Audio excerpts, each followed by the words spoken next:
সকালে খালি পেটে কখনোই এই 4টি খাবার ভুলেও খাবেন না।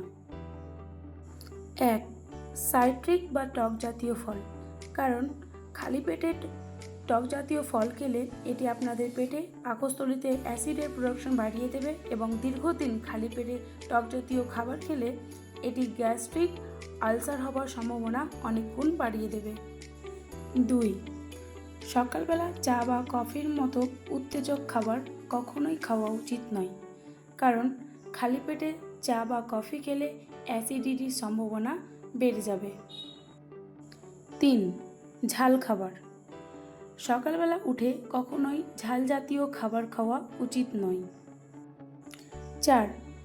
খালি পেটে কখনোই পেনকিলার খাওয়া উচিত নয়, কারণ খালি পেটে পেনকিলার খেলে এটি আমাদের কিডনির ওপর মারাত্মক খারাপ একটা প্রভাব ফেলে।